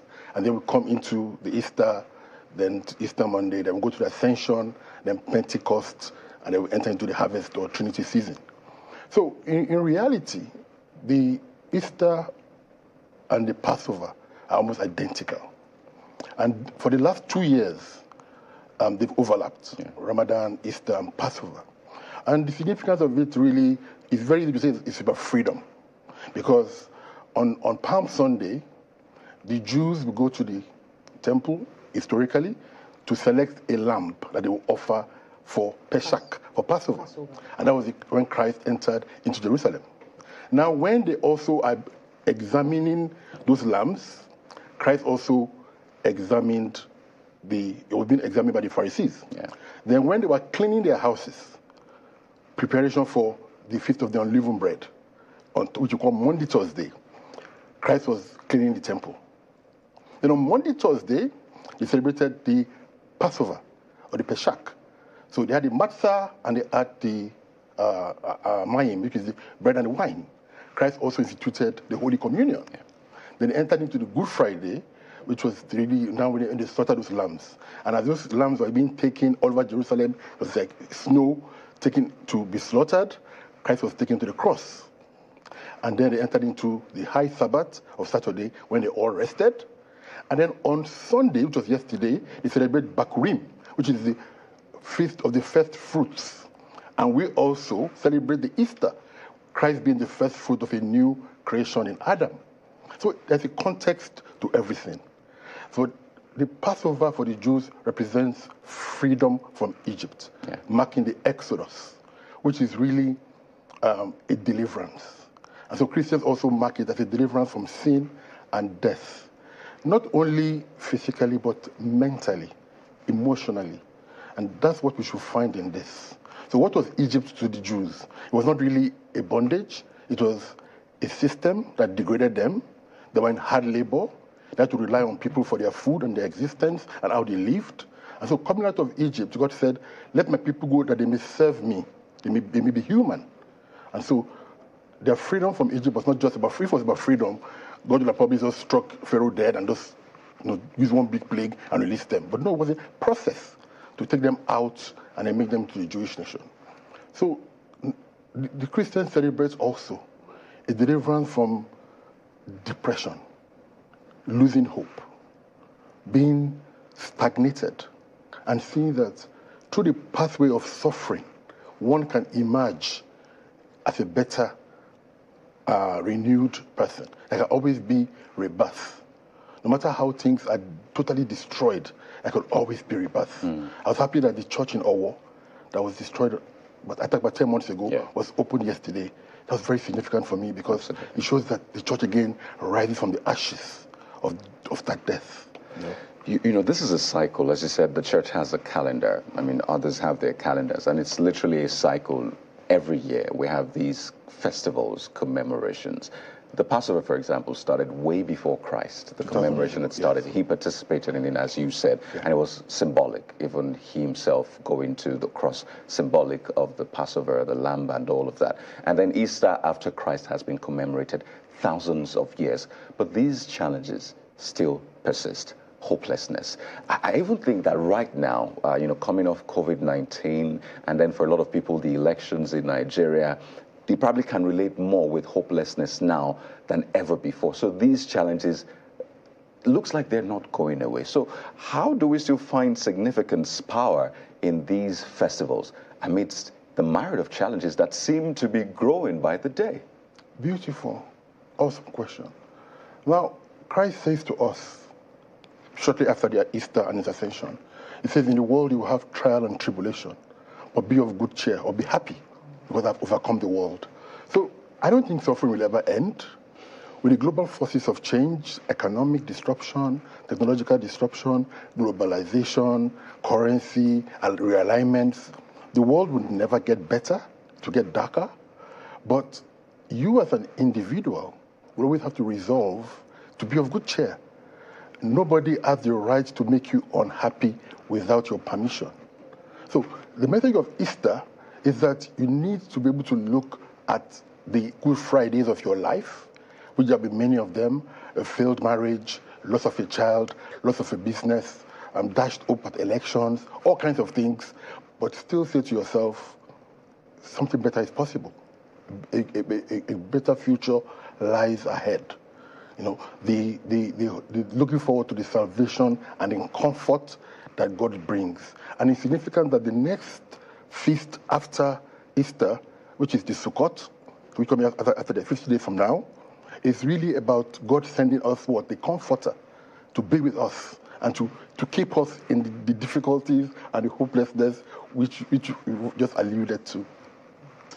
Relatedly, if you look at the cross, the message from the cross, they're timeless messages, messages of love, messages of sacrifice that, Christ represents for us, message of forgiveness. At the cross he said, Father, forgive them for they know not what they do, those who canvass for his crucifixion.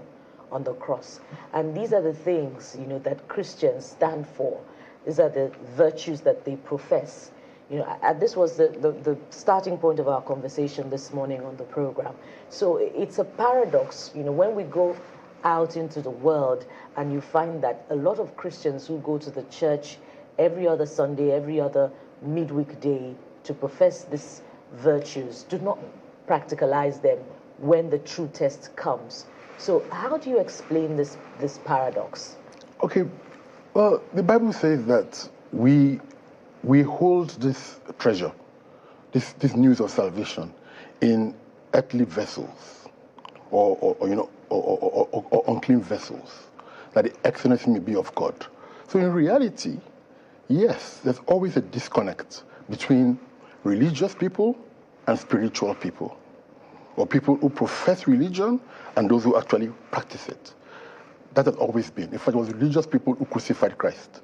I always find it significant when you're reading the Easter story that they took Christ to the house of Pilate and they had set him up, that look, ask for Barabbas and make sure he's crucified. But the reason they didn't enter Pilate's house was because they didn't want to be defiled so they could celebrate the Passover. Oh. That always, I found really so amazing. So you're going to take a man's life, you're setting him up to be murdered, but you don't want to enter into the house of the Gentile so that you are not defiled. So you always have this paradox of, people who are just cloaking or masking as Christians or whatever faith, but don't practice it.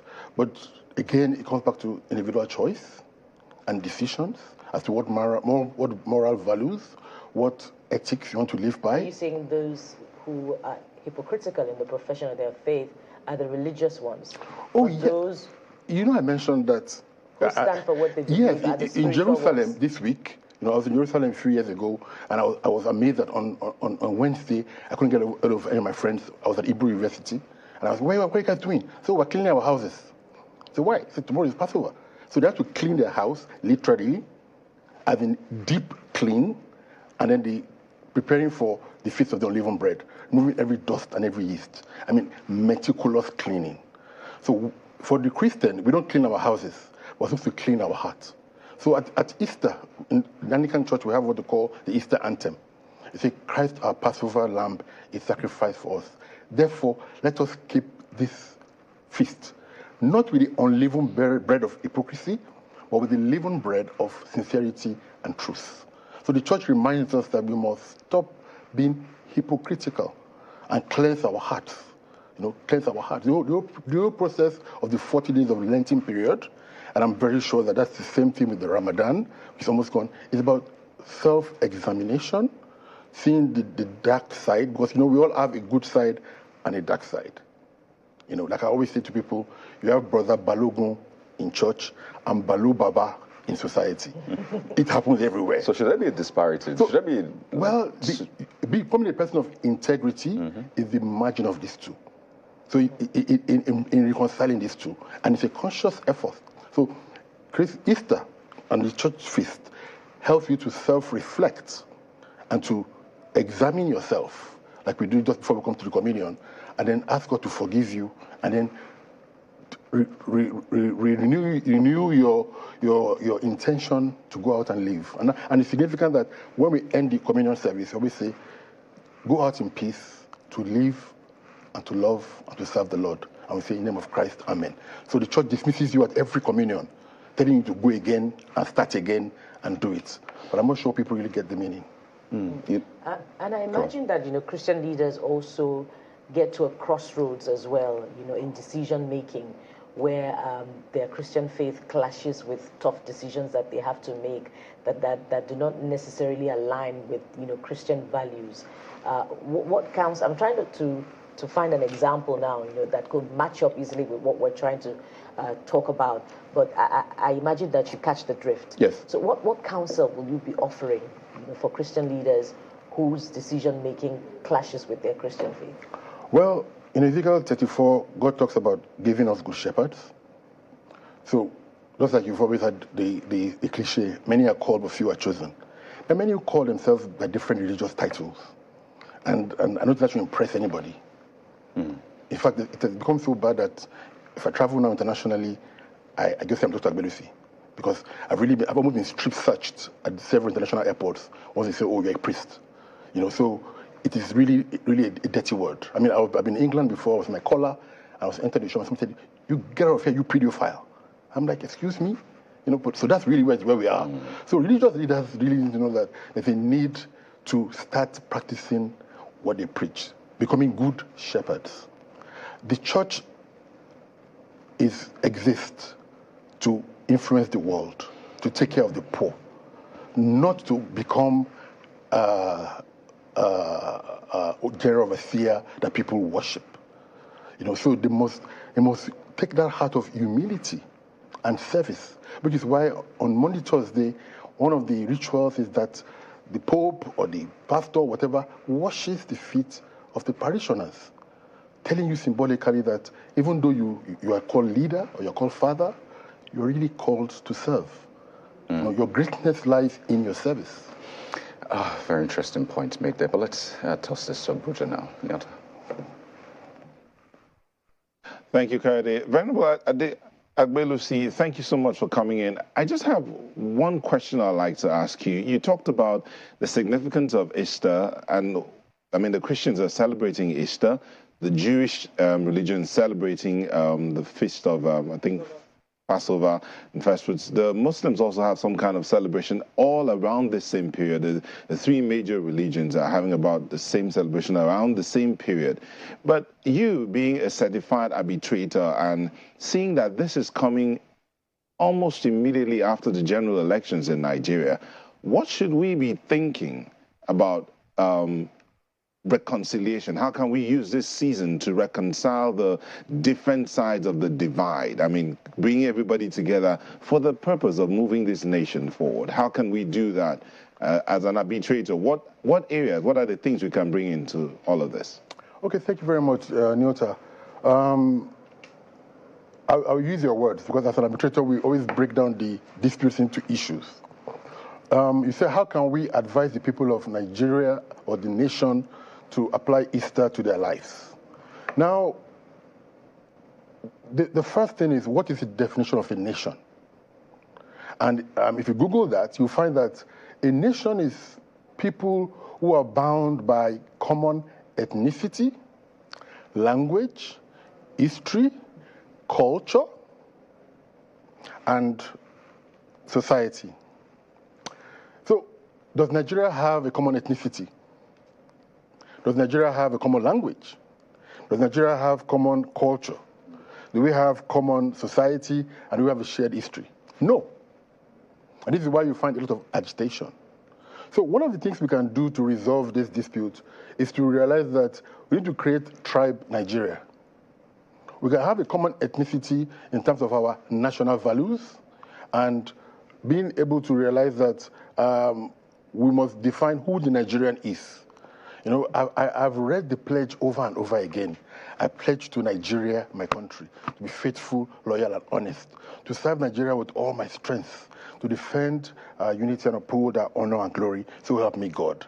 And the question is, when our youth read that, when our leaders read that, what's Nigeria in their mind? What picture do they visualize? So we need to realize that our ethnicity should become Nigerian ethnicity. Our society should be governed by norms and culture. Our culture should be honesty, hard work, reward for diligence, and respect for one another, human lives. Our language, of course, is English, but it should not just really be the spoken language, but the non-verbal language of love and empathy for each other. I mean, 600 people have been killed in Benue in 3 weeks. 6,000 have died on the road accidents. 88 are kidnapped, and nobody really cares, you know? So these are Nigerians, these are citizens. And I like the point you made about tribe Nigeria. That should be the big picture. Just in a minute as we wind down, or less, how are religious leaders handling this trend? Looks like religion is losing its significance. A lot of people grew up in church, for example, and right now they say, well, I don't want to have anything to do with religion, even other religions as well. So how are you handling this? Is this a trend that scares you? Thank you very much. I mentioned the 5 things that define a nation. Religion isn't one of them. So religion won't define a nation. If anything, throughout history, it has destroyed nations.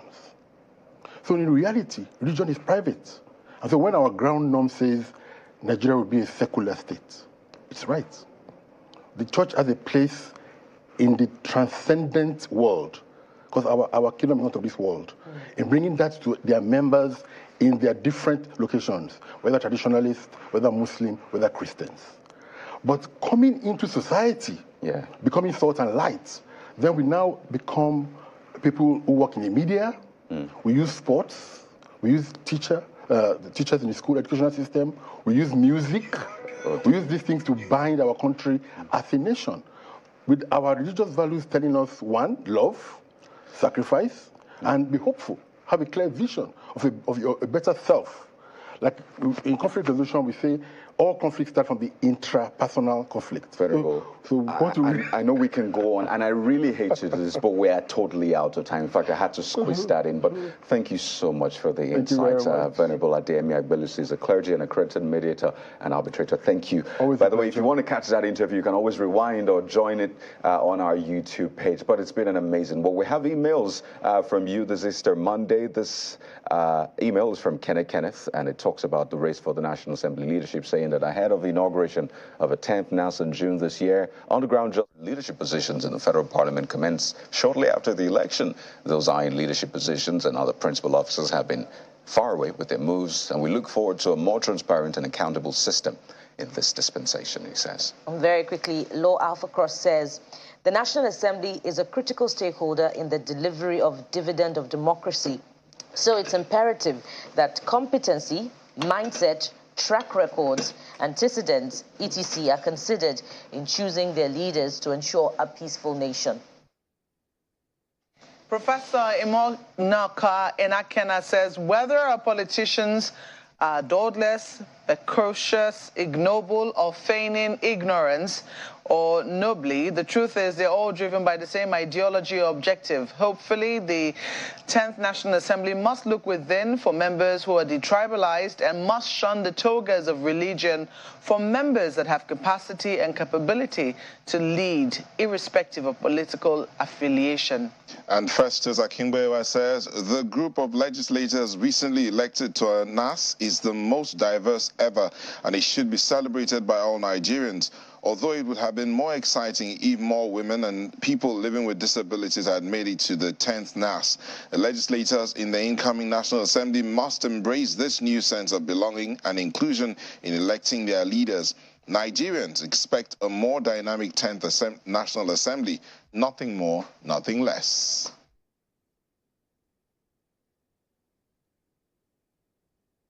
And indeed, nothing more, nothing less. I pledge to Nigeria, my country, to be faithful, loyal, and honest. My name is Neo Tagbe. Thank you for staying with us on the show this morning. Somebody just remembered his days in primary and secondary school. Thank you so much for watching. Here's hoping you have a great holiday. I'm Malpwe Yusuf. And as we look within, remember the words of Venerable Agbelusi this morning. He says, religion doesn't transform a nation. It is the privacy of faith. Thank you for watching this morning. I am Bukola Koka. So help me God, right? Goodbye. I'm Kayode Kikili.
Easter from Channels Television.